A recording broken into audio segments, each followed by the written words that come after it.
الحمد لله نحمده ونستعينه ونستغفره ونؤمن به ونتوكل عليه ونعوذ بالله من شرور أنفسنا ومن سيئات أعمالنا من يهده الله فلا مضل له ومن يضلله فلا هادي له ونشهد أن لا إله إلا الله وحده لا شريك له ونشهد أن سيدنا ومولانا محمدا عبده ورسوله أرسله بالحق بشيرا ونذيرا بين يدي الساعة من يطع الله ورسوله فقد رشد واهتدى ومن يعصهما فقد ضل وغوى أما بعد فأعوذ بالله من الشيطان الرجيم بسم الله الرحمن الرحيم والوالدات يرضعن أولادهن حولين كاملين لمن أراد أن يتم الرضاعة وعلى المولود له رزقهن وكسوتهن بالمعروف لا تكلف نفس إلا وسعها لا تضار والدة بولدها ولا مولود له بولده وعلى الوارث مثل ذلك فإن أرادا فصالا عن تراض منهما أو تشاور فلا جناح عليهما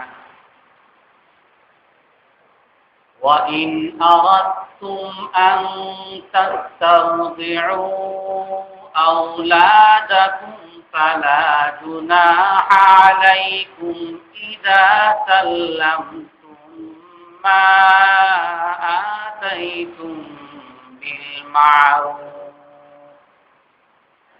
واتقوا الله واعلموا أن الله بما تعملون بصير صدق الله العظيم وقال النبي صلى الله عليه وسلم تخيروا لنطقكم فانكحوا الأكفاء وأنكحوا إليهم أو كما قال عليه الصلاة والسلام সম্মানিত মুসল্লিয়ানে কেরাম, আমরা রাসূল সাল্লাল্লাহু আলাইহি ওয়াসাল্লাম উত্তম আদর্শ শিশুদের অধিকার সম্পর্কে আলোচনা করব। আমরা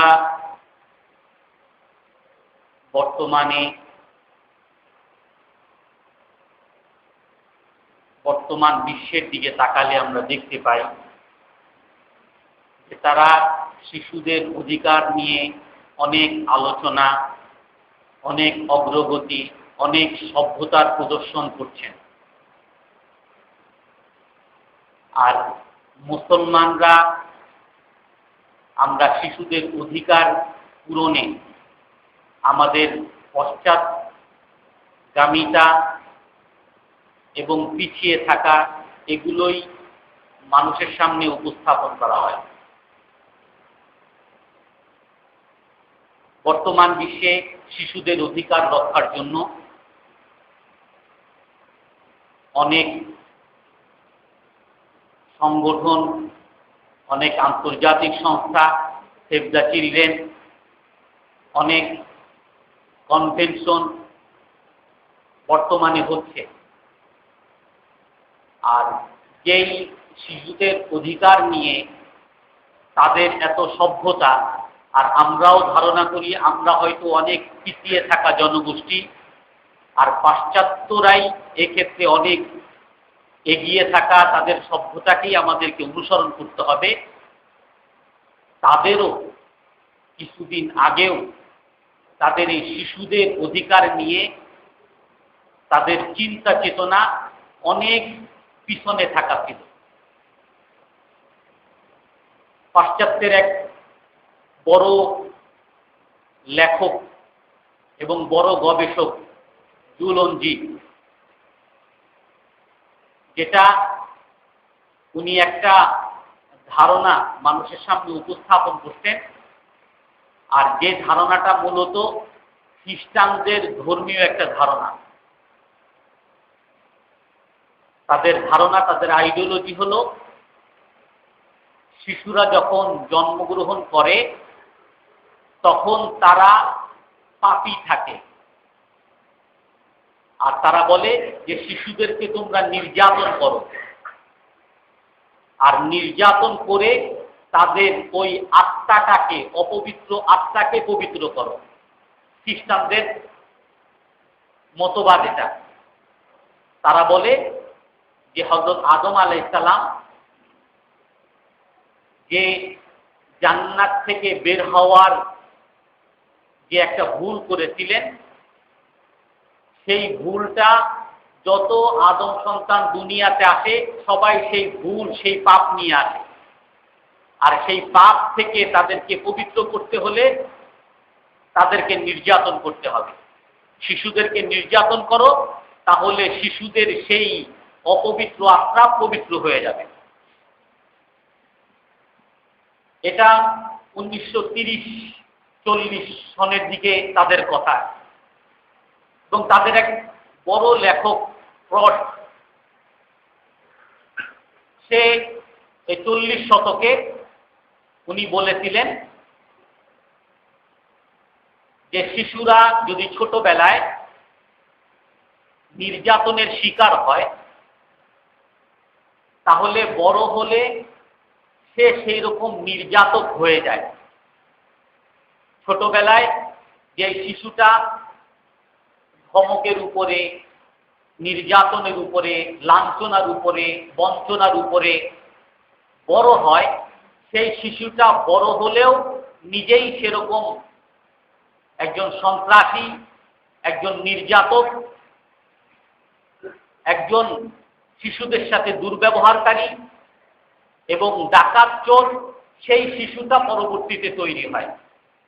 আর এই ফ্রড যখন এই কথাটা বলেন তখন পুরো ইউরোপের মধ্যে উনি এই কথা, এই নতুন ধারণা বলার কারণে পুরো ইউরোপে তার তিরস্কার ছড়িয়ে যায়।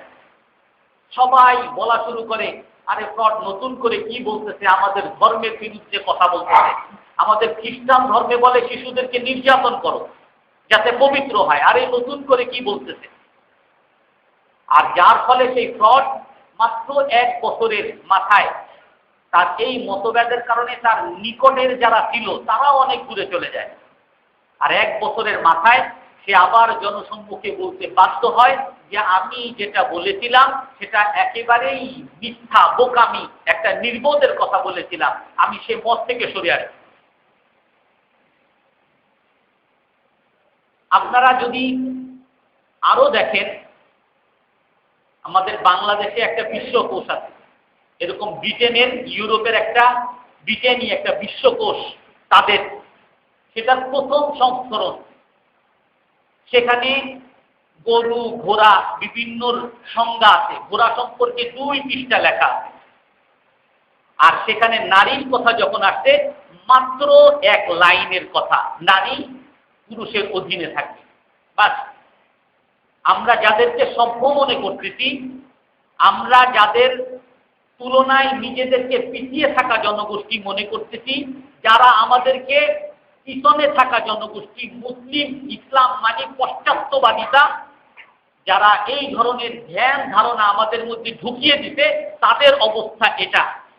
আর আমাদের ইসলাম 1400 বছর আগে রাসূলুল্লাহ সাল্লাল্লাহু আলাইহি ওয়াসাল্লাম এই শিশুদের অধিকার সম্পর্কে, নারীদের অধিকার সম্পর্কে যে আদর্শ আমাদের সামনে রেখে গেছেন, সেই আদর্শের 100 ভাগের 10 ভাগের কাছেও এখনো বর্তমান সভ্যতা পৌঁছতে পারেনি।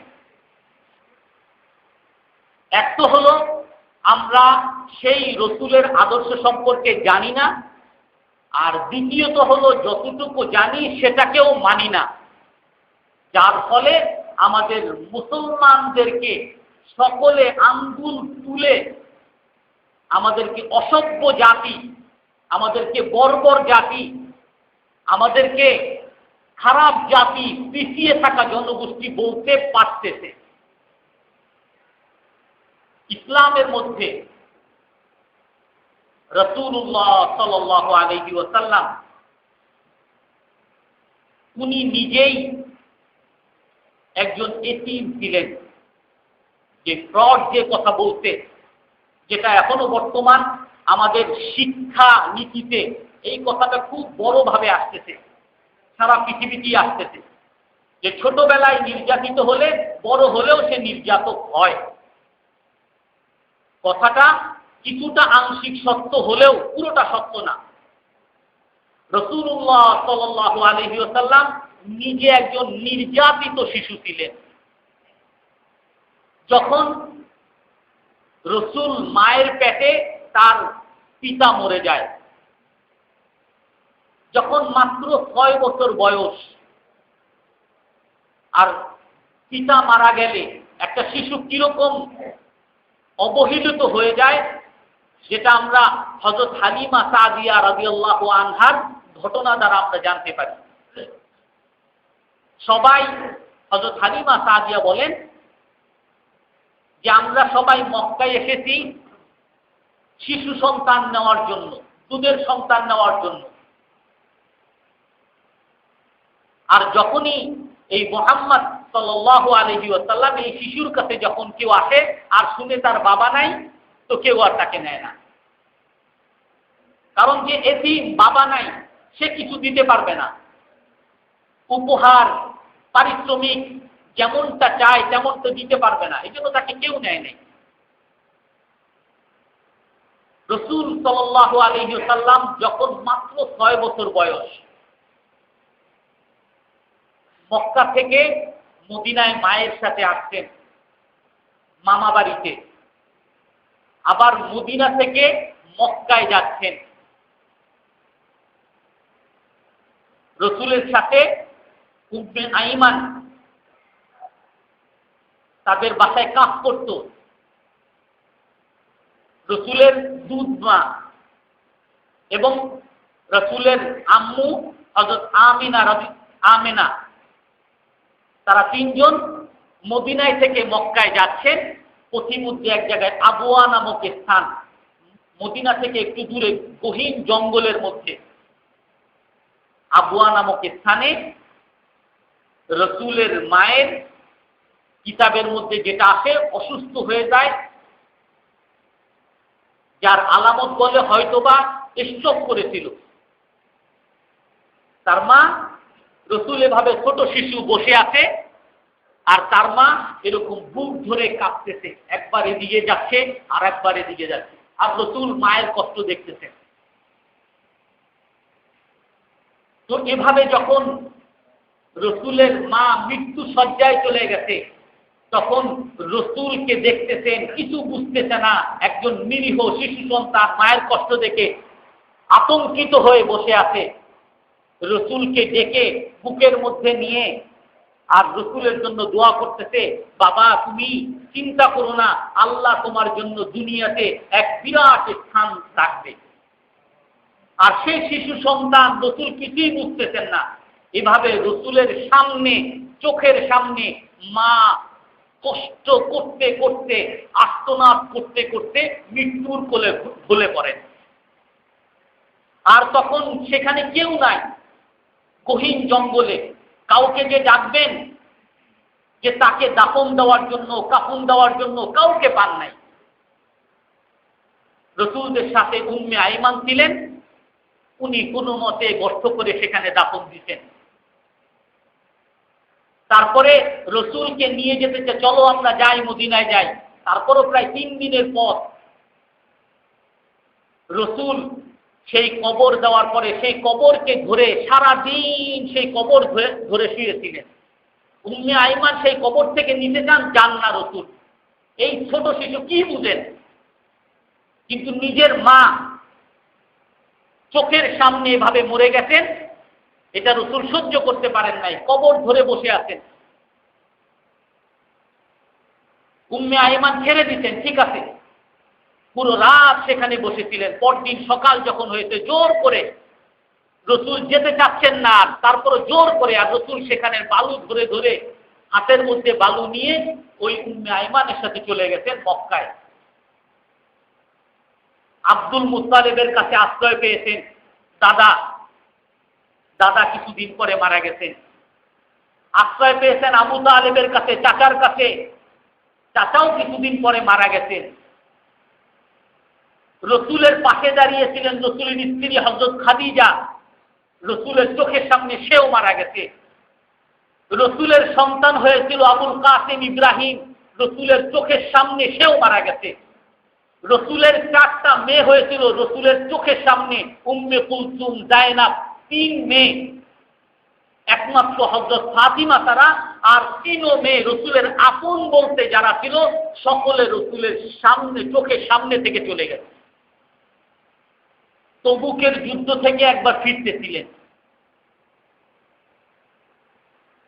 মদিনার কাছাকাছি যখন আসতেন তখন সাহাবায়ে কেরাম তাবু টানাইতেন বিশ্রাম নেওয়ার জন্য। তো রসুল বললেন যে তোমরা এখানে বিশ্রাম নাও, আমি একটু আসতেছি। তো রসুল এক জঙ্গলের মধ্যে আসছেন।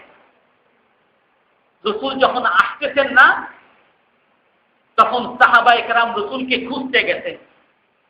খুঁজতে গিয়ে দেখেন একটা পাহাড়ের উপরে ছোট একটা কবর, আর সেই কবরের পাশে রসুল এভাবে 2 পা এভাবে বসে সকাল থেকে রসুল কাঁদতেছেন, বিকাল পর্যন্ত রসুল কাঁদতেছেন। সাহাবায়ে কেরাম আসছেন। হযরত আবু হুরায়রা রাদিয়াল্লাহু তাআলা আনহু বলেন যে রসুলের কান্না দেখে আমরাও কেউ চোখের পানি রাখতে পারি নাই, আমরাও কাঁদতেছি, সাহাবায়ে কেরাম সকলে কাঁদতেছে। রসুল কেন এখানে এত কাঁদতেছেন?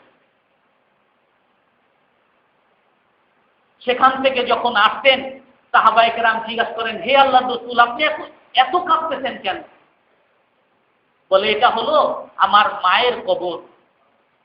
আমি আল্লাহর কাছে অনুমতি চেয়েছিলাম, হে আল্লাহ, আমার মায়ের জন্য একটু ক্ষমা প্রার্থনা করি, আপনি আমার মাকে একটু ক্ষমা করে দেন, জান্নাতি বানান, আপনার কাছে এই অনুমতিটা চাই। আল্লাহ বলতেন যে না, কোনো নবী কোনো কাফেরের জন্য ক্ষমা প্রার্থনা করতে পারে না, তোমার মা জাহান্নামী, আল্লাহ তাআলা আমাকে আমার মায়ের জন্য ক্ষমা প্রার্থনা করার জন্য অনুমতি দেন নাই। আমি আল্লাহর কাছে বলেছিলাম, হে আল্লাহ, কমপক্ষে আমাকে এতটুকু অনুমতি দেন, আমার মায়ের কবরটা জিয়ারত করি, কবরের পাশে আমি একটু বসে থাকি। আল্লাহ তাআলা আমাকে এই অনুমতিটা দিতেন। আল্লাহর রাসূল সেজন্য কাঁদতেছেন। আল্লাহ রসুল নিজের মাকে বাঁচাতে পারেন নাই, নিজের সবচেয়ে প্রিয়জন আবু তালেব তাকে বাঁচাতে পারেন নাই। ইন্নাকা লা তাহদি মান আহবাবতা ওয়ালাকিন্নাল্লাহা ইয়াহদি মান ইয়াশা। আল্লাহ তাআলা বলছেন, আপনি যাকে চান, যাকে ভালোবাসেন, তাকে আপনি হেদায়েত দিতে পারবেন না। হেদায়েত আপনার হাতে না, জান্নাত আপনি দেওয়ার কেউ না, আমি দিব। আল্লাহ যাকে চান তাকেই আল্লাহ তাআলা জান্নাত দিবেন। আমরা অনেক সময় রাসূল সাল্লাল্লাহু আলাইহি ওয়াসাল্লামকে আল্লাহর পর্যায়ে নিয়ে যাই, নাউযুবিল্লাহি মিন যালিক। সমস্ত নবীরা দুনিয়াতে আসছেন আল্লাহর গোলামি করার জন্য। সমস্ত নবীরা দুনিয়ার মানুষকে শিখাইতেন আল্লাহর গোলাম হও। একবার কিছু গ্রামের কিছু নাজরান বা বনু তামিমের কিছু লোক আসতেন, এসে আল্লাহর রাসূলকে বলতেছেন, আনতা সাইয়্যিদ, আপনি আমাদের নেতা, আপনি অমুক। তো আল্লাহর রাসূল তখন বলতেছেন যে না, আমি নেতা না, আর তোমরা আমার এরকম প্রশংসাও করবা না। আমি একজন আল্লাহর গোলাম। ইন্নামা আনা আবুদুন, আমি আল্লাহর একজন গোলাম। লা তাসুজুনি কামা আসরাফিন নাসারা আল মাসীহ ইবনে মারইয়াম, তোমরা আমাকে খোদা বানাবা না, এত সম্মান করবা না যেরকম খ্রিস্টানরা তাদের নবীকে ঈসা আলাইহিস সালামকে বেশি সম্মান করতে গিয়ে আল্লাহর ছেলে বানিয়ে ফেলছে। তোমরা আমাকে বেশি সম্মান করবা না, আমি আল্লাহর গোলাম। আমি তোমাদেরকে আল্লাহর গোলাম হতে বলি, সবাই আল্লাহর গোলাম হয়ে যাও। সেই রাসূল কত মন ভাঙ্গা, নির্যাতিত, অবহেলিত, আর সেই রাসূল সন্তানদের সাথে, শিশুদের সাথে কিরকম আচরণ করতেন। ছোটবেলায় অবহেলিত হলেই, নির্যাতিত হলেই সে যে নির্যাতক হবে না। ইসলাম যদি তার মধ্যে আসে, দ্বীন যদি তার মধ্যে আসে, ইসলামী মূল্যবোধ যদি তার মধ্যে আসে, তো সে নির্যাতিত হবে, আরো ওই নির্যাতনের কষ্ট সে বুঝতে পারবে, নির্যাতিতর পাশে সে দাঁড়াবে। জুলবাজাদাইন, আব্দুল্লাহ জুলবাজাদাইন এক সাহাবী, ওয়াকার, মক্কা মদিনার মাঝামাঝি একটা পাহাড়ি এলাকা। সেই পাহাড়ি এলাকার এক সন্তান। ছোটবেলায় এই আব্দুল্লাহ জুলবাজাদাইন, তার আসল নাম ছিল আব্দুল উজ্জা বিন নাহাম, তার বাবা মারা যায়, এতিম। তার বাবার অনেক সম্পদ ছিল, এই সমস্ত সম্পদ তার চাচা নিয়ে যায়। চাচার কাছে ছিল। ওই চাচা সবসময় নির্যাতন করত, তাদেরকে তাদের পাওনা দিত না, তাদেরকে ঠিকমতো খাবার দিত না। এতিম, অসহায়, আর মায়ের কাছে এসে কাঁদত যে আমি এরকম অসহায় এতিম, আমার বাবা নাই, সবাই আমাকে অবহেলা করে, সবাই আমাকে নির্যাতন করে, আমার চাচা পর্যন্ত আমাকে আদর করে না, আমি এরকম এতিম হয়ে কেন জন্মাইলাম, দুঃখ করে বলতো। আর সেই মা তাকে সান্ত্বনা দিত যে শোনো, এক নবী আসছে, মদিনায় এক নবী আছে, সেই নবীও এতিম, সে এতিমদের প্রতি অনেক দরদি। মায়ের কাছে নবীর কথা শুনতে, এলাকার মানুষের কাছে নবীর কথা শুনতে, আর নবীর প্রতি সে আগ্রহী হয়ে গেছে। তখন চাচার কাছে বলল, চাচা আমি নবীর কাছে যেতে চাই, মুসলমান হতে চাই। তো চাচা এত রাগ হইতে তাকে তার সম্পদ থেকে তো আগেই বঞ্চিত করতে, সব সম্পদ থেকে তাকে বিতাড়িত করে তাকে ঘর থেকে বের করে দিতে। আর তখন তার কিছুই নাই, শুধু দুইটা কম্বল, একটা নিচে আর একটা উপরে, দুইটা কম্বল পরে সে মদিনার দিকে রওনা দিত। মদিনায় যখন আসছে, তো রাসূলুল্লাহ সাল্লাল্লাহু আলাইহি সাল্লাম সাহাবাদেরকে নিয়ে নামাজ পড়তেছিলেন। তো সেই জুলবাজাদাইন রাসূলকে দেখতেছেন। কোনজন রাসূল? দেখতেছেন একজন বাসার থেকে আসছে, সুন্দর চেহারা, নামাজ পড়াচ্ছে, আবার সে বাইরে চলে যাচ্ছে। তো রাসূলের পিছে পিছে গেছে, তো রাসূলকে ধরতে পারেন নাই। পরবর্তীতে আবার যখন রাসূল মসজিদে আসছেন, তো সেই দুলবাজাদাই রসুলের কাছে আসছে, আর এসে তার ঘটনা বলতেছে, আর বলতেছে, হে আল্লাহ রসুল, আমি আপনাকে ভালোবাসি। তো রসুল তখন বলেন যে আমিও তোমাকে ভালোবাসি। তোমার নাম কি? আমার নাম আব্দুল ওজ্জা। বলে আব্দুল ওজ্জা সুন্দর নাম না, তোমার নাম আমি রেখে দিলাম আজকের থেকে আব্দুল্লাহ, আল্লাহর গোলাম। আর তার নাম আব্দুল্লাহ দুলবাজাদাইন নামে পরিচিত, দুই কম্বলওয়ালা হিসাবে পরিচিত হয়ে গেছে। তো রসুল তাকে সবসময় আদর করতেন। সমস্ত যুদ্ধে রসুলের সাথে গেছেন। তবুকের যুদ্ধে যখন যাচ্ছেন সেই সময় অসুস্থ হয়ে পড়ে। আর তখন সেই আব্দুল্লাহ একেবারে নিঃস্ব, কিছুই নাই তার।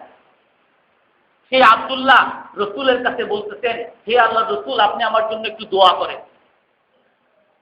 বলে, হে আল্লাহ, আপনি আব্দুল্লাহকে যুদ্ধে জয়ী করে দেন। বলে, হে আল্লাহ রসুল, আমি এই দোয়া চাচ্ছি না, আমি চাচ্ছি যে আপনি আমার জন্য দোয়া করেন, আমি যেন যুদ্ধে শহীদ হতে পারি। বলে, রসুল তখন বলতেছেন যে দেখো, তুমি যদি যুদ্ধেই নিহত হও তাহলে যে শহীদ তা না, যুদ্ধের পথে তুমি যদি অসুস্থ হও আর মারা যাও তাহলেও কিন্তু তুমি শহীদ। তো সেই আব্দুল্লাহ দুলবাজাদাইন ওই পথেই মারা যান। হযরত আব্দুল্লাহ ইবনে মাসউদ রাদিয়াল্লাহু তাআলা আনহু বলেন, যখন সেই আব্দুল্লাহ মারা যান, রসুল এতটা ভালোবাসতেন তাকে, এত নিঃস্ব, এত নিরীহ এতিম, রসুলের নিজের জামা খুলে দিয়েছেন যে এই জামা দিয়ে এই আব্দুল্লাহকে কাফন দাও। রসুলের নিজের জামা দিয়ে আব্দুল্লাহকে কাফন দেওয়া হয়। যখন দাফন করতে গেছে, হযরত আব্দুল্লাহ ইবনে মাসউদ রাদিয়াল্লাহু আনহু বলেন যে রসুল কবরে নামছেন, আর রসুল বলতেছেন, হে আবু বকর, হে ওমর, তার লাশটা আমার হাতে দাও।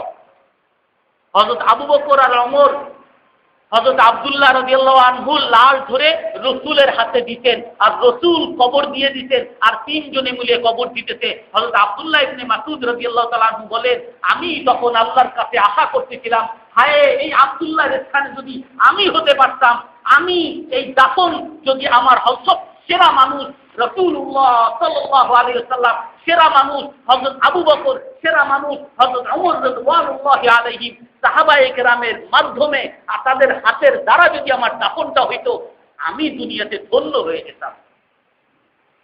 আব্দুল্লাহ ইবনে মাসউদ আশা করতেছিলেন, আকাঙ্ক্ষা করতেছিলেন। রসূল শিশুদের অধিকার রক্ষা করতেন। আমাদের এই বর্তমান যুগে শিশুদের অধিকার রক্ষা করা সহজ, বাধ্যতামূলকভাবে শিশুদেরকে স্কুলে পাঠাইতে হবে, না হলে সমস্যা আছে। শিশুদেরকে যদি কেউ মারে কোনো স্কুলে, কোনো মাদ্রাসায়, তাহলে আইনত দণ্ডনীয়। অর্থাৎ এখানে আমাকে শিশুদের অধিকার রক্ষা করার একটা পরিবেশ তৈরি হয়ে গেছে। আর রসূল যেই যুগে আসছেন, সেই যুগে শিশুদের অধিকার বলতে কিছুই ছিল না। এক সাহাবী রাদিয়াল্লাহু আনহুকে দেখতেছেন রসূল এরকম মজলিসে চিন্তিত বসে আছে। তো রসূল বলতেছেন, মা লাকা মাহমুম, তুমি এত চিন্তিত, পেরেশান হয়ে কেন বসে আছো? তো সেই সাহাবী বলেন, হে আল্লাহর রসূল, আমি জাহিলি যুগে এমন একটা অপরাধ করেছি, আমার ভয় হয় যে সেই অপরাধটাকে আল্লাহ তাআলা মাফ করেন কিনা। মানুষ ইসলাম গ্রহণ করলে পিছনে সকল গুনাহ মাফ, হজ করলে পিছনে সকল গুনাহ মাফ, আল্লাহ রসূল বলতেন, কিন্তু তারপরও আমার ভয় হয় আমি এত বড় অপরাধ করেছি যে আল্লাহ তাআলা সেই গুনাহকে আমার মাফ করেন কিনা। বলে, কি করেছো তুমি?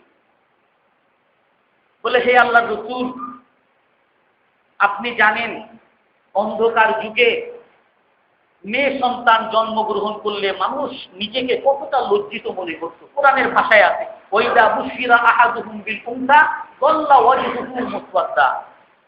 যখন কাউকে বলা হইতো তোমার মেয়ে হইছে, চেহারা কালো হয়ে যাইতো, ইয়াতাওয়ারা মিনাল কওম, মানুষের সাথে দেখা করতো না, আলাদা অন্যদিকে চলে যেত। এতটা লজ্জা অনুভব করতো, মানুষের সাথে দেখা করতো না। বুঝলে হয়তো এর জাহিলিয়ার যুগের কিছু ছায়া আমাদের মধ্যেও পাওয়া যাবে। মেয়ে সন্তান হইলে কেমন যেন মিষ্টি খাওয়াইতে চায় না, বলতে চায় না মানুষকে, আর ছেলে হইতে বলতে কেন যেন আনন্দ লাগে। তো সেই সাহাবী বলতেছেন যে সেই যুগে মেয়ে হওয়া মানে মানুষ তিরস্কার করত। তো আমার যখন মেয়ে হইতে, তো তখন আমার সেই মেয়েকে নিয়ে আমি অনেক লজ্জিত, কিন্তু তার মা আমার কাছ থেকে আড়ালে রেখে তাকে মানুষ করত। আমি তার জন্য কোনো অধিকারই রক্ষা করতাম না, কিন্তু তার মা তাকে বিভিন্ন আদর দিয়ে, খাবার দিয়ে, বিভিন্ন যত্ন করে তার বড় করতে। যখন বড় হয়েছে, দেখতে অনেক সুন্দর হয়েছে, অনেক সুন্দরী কিশোরী এক নারী, তার বিয়ের পয়গাম আসতেছে, অনেক মানুষ বিয়ে করতে চায়। আর সেই সময় আমার ওই লজ্জাবোধ আরো বেড়ে গেছে, নিজের মেয়েকে আরেকজনের হাতে তুলে দিব। অনেক সময় আমরাও যখন ছোট ছিলাম, বন্ধু বান্ধব বলতো তোর বোনকে বিয়ে করবো, মানে এটা কেমন একটা গালি। যখন নিজের বোনকে বিয়ে দিছি, দুলাভাইয়ের সামনে যেতে কেমন লজ্জা লাগে, ভয় লাগে। দুলাভাই আমার বলবে শালা, কেমন নিজেকে খারাপ লাগতেছে। এরকম অন্ধকার যুগের ছায়া আমাদের মধ্যেও চলে আসছে। সেই সাহাবী বলতেছে যে আমার মেয়েকে আরেকজনের হাতে তুলে দিব, আমার কাছে লজ্জাবোধ আরো বেড়ে গেছে। তখন আমি তার মাকে বললাম যে আত্মীয়র বাড়ি বেড়াতে যাব, তাকে দাও, আমি তাকে নিয়ে যাব। তো বলে আমি আমার মেয়েকে নিয়ে গেলাম এক গহীন জঙ্গলে। যখন নিয়ে গেছি, আর সেখানে একটা বড় কূপ, অনেক বড় কূপ, সেখানে যখন আমি তাকে নিছি, তখনই আমার মেয়ে বুঝতে পারছে যে আমি হয়তো তাকে সেই লজ্জাবোধের কারণে হত্যা করব। আমার সন্তান আমাকে বলতেছে, বাবা তুমি এখানে কেন নিয়ে আসছো, পথ তো এটা না। বলে আমি তারপর তাকে ধরে সেই কূপের মধ্যে ফেলতে চাইলাম, আর সেই সন্তান আমার হাতে ধরলো, পায়ে ধরলো, বাবা আমাকে ক্ষমা করো, বাবা আমাকে বাঁচাও, তুমি আমার পরিচয় দিতে হবে না, আমাকে ছেড়ে দাও, আমি কোনো জঙ্গলে চলে যাব। তুমি আমার বাবা যে, আমি বলবো না কাউকে, কখনো বলবো না, বাবা তুমি আমাকে একটু ছেড়ে দাও, আমি কোথাও চলে যাই। বলে আমি তারপরও তাকে ছাড়ি নাই। আমাকে বলছে, বাবা কোনোদিন তোমাদের বাড়িতেও যাব না, কোনোদিন মায়ের কাছেও বলবো না, তুমি মায়ের কাছে মিথ্যা কথা বলে আমাকে আনছো, বাবা তুমি আমাকে ছেড়ে দাও, তোমার পায়ে ধরি, হাতে ধরি। বলে তারপর আমি জোর করে তাকে ধাক্কা দিয়ে সেই গর্তের মধ্যে ফেলে দিছি। আর সেই গর্তের মধ্যে চিৎকার করে বাবা বাঁচাও বাঁচাও চিৎকার করতেছে, আর আমি পাথর মারতেছি। পাথর মেরে মেরে এক সময় তার সেই চিৎকার আর্তনাদের আওয়াজ বন্ধ হয়ে গেছে, আর সেখানে সে মারা গেছে। রাসূল তখন কাঁদতেছেন, সাহাবায়ে কেরাম, যত সাহাবায়ে কেরাম ছিলেন সকলের চোখে পানি। আর রাসূল জোশে এসে বলতেছে, লাউ আকাবতু আহাদান বিল জাহিলিয়াতি লাআকাবতুকা, যদি আমি জাহিলিয়াত যুগের কোন পাপের কারণে কাউকে যদি আমি শাস্তি দিতাম, তাহলে তোমাকে আমি শাস্তি দিতাম, কিন্তু আল্লাহ তাআলা তোমাকে মাফ করে দিতেন, এই জন্য আমিও তোমাকে ক্ষমা করে দিলাম। তুমি মুসলমান হয়েছো, পুরনো কি করেছো না করেছো, আল্লাহ মাফ করে দিতে, আমিও মাফ করে দিচ্ছি। সেই যুগে রাসূল সাল্লাল্লাহু আলাইহি সাল্লাম শিশুদের অধিকার সম্পর্কে বলতেছেন, 8টা অধিকার। সর্বপ্রথম, তাহাইয়াদু লিমুতাফিকুম ফানকাহুল আকফা ওয়া আনকিহু ইলাইহিম। শিশুর অধিকার শুরু হয় শিশুর জন্মের আগ থেকে। আল্লাহ রাসূল বলেন, তোমার শিশুর জন্য একজন সুন্দর মা, আদর্শ মা নির্বাচন করো, একজন আদর্শ মাকে বিবাহ করো, আর আদর্শ মাদের কাছে তোমরা বিবাহ দাও। আজকে আমরা আমাদের বর্তমান সমাজের দিকে যদি তাকাই, নারীরা বড় হয়, আমি ভবিষ্যতে মা হব, এই চিন্তা চেতনায় কেউ বড় হয় না। বরং মা হওয়া একটা লজ্জাজনক ব্যাপার। আমার কেরিয়ার বড়, আমার পড়াশোনা বড়, আমার অমুক বড়, আমার সন্তান বলে একটা ধরায় দিবে, আমি এগুলা করব না, এই পরিবার আমার দ্বারা হবে না। সন্তানদেরকে এভাবে বড় করা হইতেছে। আমাদের নারীদের দিকে, আমাদের মেয়েদের দিকে একটু খবর নেই। আমার মেয়েরা কি হতে চায়? সেরা সুন্দরী হতে চায়, সেরা নায়িকা হতে চায়, সেরা গায়িকা হতে চায়, সেরা অভিনেত্রী হতে চায়, সেরা মডেল হতে চায়, তারা সেরা চাকরিজীবী হতে চায়, সেরা রাজনীতিবিদ হতে চায়, সেরা মা কেউ হতে চায় না। আর আল্লাহ রাসূল বলেন শিশুর অধিকার তার জন্মের আগ থেকে তাখাইয়ারু লিনুতাফিকুম, একজন সেরা মা নির্বাচন করো। আজকে আমরা রাস্তায় রাস্তায় সন্তানদের, শিশুদের লাশ আমরা পড়ে থাকতে দেখি, শিশুদের বিক্রি আমরা দেখি। কেন দেখি? শিশু একটা হয়ে যায়। আজকে যত ক্লিনিকের ব্যবসা, সব ক্লিনিকের সবচেয়ে বড় ব্যবসা অ্যাবর্শন দ্বারা। কেন? কেউ মা হতে চায় না, কোনো পিতা হতে চায় না, হয়ে গেছে, কি করা যাবে? ওই শিশু আসার আগ থেকেই বাবা মা তাকে অপছন্দ করে, অপ্রিয় এক শিশু দুনিয়াতে আসে। আল্লাহ রাসূল বলেন যে না, তাখাইয়ারু লিনুতাফিকুম, সেরা মা নির্বাচন করো। 2 নাম্বার, যখন শিশু জন্মগ্রহণ করে, সাম্মু আবনাআকুম বিআসমাইল আম্বিয়া ওয়া আহাব্বুল আসমাই ইলাল্লাহ আব্দুল্লাহ ওয়া আব্দুর রহমান ওয়া আসদাকুহুমা হারিস ওয়া হাম্মাম ওয়া আসবাহুহুমা হার ওয়া মুররা। আল্লাহ রাসূল বলেন যে তোমরা তোমাদের সন্তানদের নাম রাখো নবীদের নামে নাম। আর সেরা নাম আল্লাহর কাছে, পছন্দনীয় নাম আল্লাহর কাছে আব্দুল্লাহ, আব্দুর রহমান। আর সত্য নাম, চলে নাম হারিস, হুম্মাম। আর সবচেয়ে নিকৃষ্ট নাম হারব, মুররা। রাসূলের সহিহ হাদিস। নামের মধ্যে বিরাট এক প্রভাব, সন্তানের ভবিষ্যতের উপরে, এইম ইন লাইফের মধ্যে বিরাট একটা প্রভাব আছে। আমরা নাম রাখি সেন্টু, পেন্টু, কন্টু, মন্টু, কত কিছু, যার কোনো অর্থ নাই। আল্লাহ রাসূল খারাপ অর্থের নামকে নিকৃষ্ট নাম বলতেন। হার, যুদ্ধ, মুররা, পিতা বলতে এগুলো সবচেয়ে নিকৃষ্ট, খারাপ অর্থের নাম, নিকৃষ্ট নাম। আর যেগুলোর নামই নাই, এগুলো কি কোন পর্যায়ে যাবে আল্লাহ তাআলাই ভালো জানেন। সবচেয়ে সেরা নাম নবীদের নাম, নবীদের নামে নাম রাখো। আর সবচেয়ে সেরা নাম, আল্লাহর কাছে প্রিয় নাম আব্দুল্লাহ, আব্দুর রহমান, আব্দু দিয়ে যত নাম। আর নাম চলে কোনো মতে হারিস, হুম্মাম, যেগুলোর অর্থ ভালো। আর আমরা কেউ তো ওই আব্দুল্লাহ, আব্দুর রহমান, এগুলো হলো ব্যাক ডেটের নাম। এগুলো ওই মফিজ একটা মানে হয়ে গেছে, আব্দুল খালেক, মফিজ, এগুলো একটা, এই নামগুলো একটা অপ্রিয়, একটা হাস্যকর নাম আমাদের সমাজে হয়ে গেছে। অথচ এই নামের মধ্যে বিরাট প্রভাব রয়ে গেছে। একবার এক জায়গায় গেছি, হিন্দুদের স্থান, তার নাম কি পিন্টু। মুসলমান একজনে বলছে আব্দুর রহমান। তাকে আব্দুর রহমান নাম শুনেই মনে হইল যে একজন আপনজন মনে হয় পাইছে। আজকে কেউ আমি মুসলমান এই কথা যেন বোঝা না যায় আমার নাম দ্বারা, এমন ভাবে নাম রাখতে হবে, নাহলে ব্যাকডেটেড হয়ে যাবে। 3 নাম্বার, মান উলিদা লাহু মাউলুদুন উহিব্বু আন ইউমসাকা আনহু। আল্লাহ রাসূল বলেন সন্তান আসার সাথে সাথে খুশি প্রকাশ করতে হবে। আজকে সন্তান আসার সাথে সাথে কোনো বাবা মা খুশি হয় না, কেমনে যেন হয়ে গেছে। কোন নতুন সন্তান আসলে, প্রথম সন্তান আসলে খুশি হয় না, চেয়েছিলাম আরো 2-3 বছর পরে সন্তান নিব, হয়ে গেছে। আল্লাহ রাসূল বলেন যে না, যখন কোনো সন্তান আসে খুশি প্রকাশ করতে হবে। আকিকা দাও, আকিকা দাও। ছেলে হলে 2টা ছাগল দিয়ে সবাইকে খাওয়াও, আর মেয়ে হলে 1টা ছাগল খাওয়াও। সবাইকে খাওয়ায়া খুশি প্রকাশ করো।